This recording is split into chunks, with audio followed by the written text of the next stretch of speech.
రాష్ట్రంలో యూరియా కొరత ఏర్పడడానికి కారణం కేంద్ర ప్రభుత్వమేనని ఎమ్మెల్యే గండ్ర సత్యనారాయణరావు ఆరోపించారు. రైతుల కోసం కేంద్ర ప్రభుత్వం ప్రవేశపెట్టిన ధనధాన్య కృషి యోజన పథకం శనివారం ప్రారంభమైంది. ఈ సందర్భంగా జిల్లా కలెక్టర్ కార్యాలయంలోని ఐడీఓసీ ఆవరణలో అగ్రికల్చర్ డిపార్ట్మెంట్ అధికారులు ఈ పథకంపై అవగాహన సదస్సు నిర్వహించారు.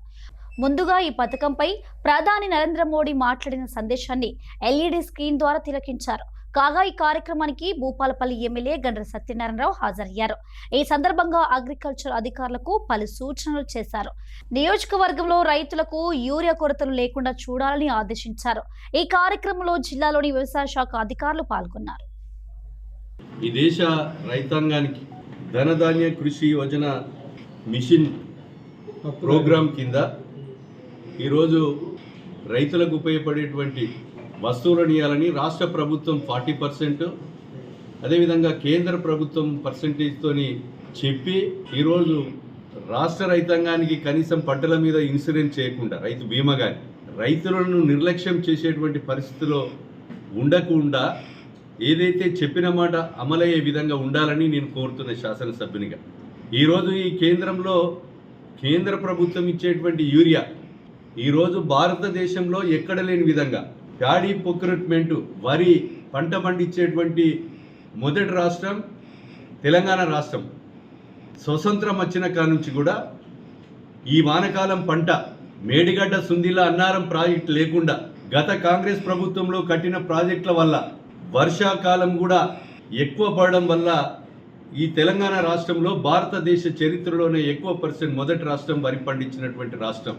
దానికి యూరియా కొరత ఉండి రైతాంగం అంతా ఇబ్బంది పడుతుంటే కేంద్ర ప్రభుత్వ ఆధీనంలో ఉన్నటువంటి యూరియాను సరి అయినటువంటి సమయంలో రామగుండలో ఉన్నటువంటి ఫ్యాక్టరీని అలాంటి ఫ్యాక్టరీలను సరైన సమయంలో రిలీజ్ చేయకుండా రాష్ట్ర ప్రభుత్వం మీద నిందలేసేటువంటి పరిస్థితి కల్పించకుండా ఏ మాటలైతే చెప్తారో ఆ మాటలు అమలయ్యే విధంగా కేంద్ర ప్రభుత్వం కానీ ఉండాలని కోరుతా ఉన్నాం.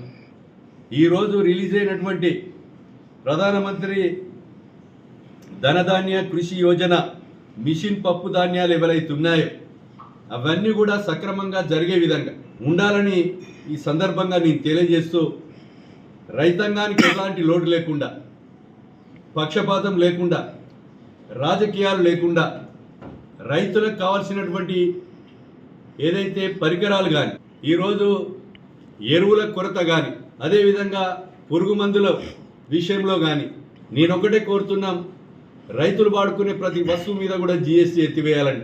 ఈ దేశంలో రాష్ట్రంలో ఏ దేశమైనా రైతే రాజు రైతే వెన్నముక అని చెప్పుకునేటువంటి ప్రభుత్వాలు రైతులు పండించేటువంటి పంటల మీద GST పన్నులను రద్దు చేసే విధంగా ఉండాలని కోరుతూ, అదేవిధంగా రైతాంగం వాడుకునేటువంటి ఎరువులు కానీ పురుగు మందులు కానీ అదేవిధంగా రైతులకు ఉపయోగపడేటువంటి పరికరాలు పనిముట్లు కానీ కేజీవీలు కల్టివేటరు అదేవిధంగా ప్లవ్ లాంటి పనిముట్లనన్నింటినీ కూడా GSTని ఎత్తివేసి రైతులకు ఉపయోగపడే విధంగా రైతులు పండించే ప్రతి పంటకు కూడా ఇన్సూరెన్స్ విధానాన్ని ప్రభుత్వాలే కట్టి రైతులకు ఏదైతే అధిక వర్షాలు అకాల వర్షాలతో పంటలు నష్టపోయేటువంటి పరిస్థితి ఉంటే ఇన్సూరెన్స్ ద్వారా క్లెయిమ్ అయ్యే విధంగా రాష్ట్ర కేంద్ర ప్రభుత్వాలు చూడాలని, ఆ దిశలో కేంద్ర ప్రభుత్వం కూడా ఉండాలని సందర్భంగా తెలియజేస్తూ ఈ కార్యక్రమంలో పాల్గొన్నటువంటి ప్రతి ఒక్కరికి కూడా ధన్యవాదాలు తెలియజేస్తున్నాను.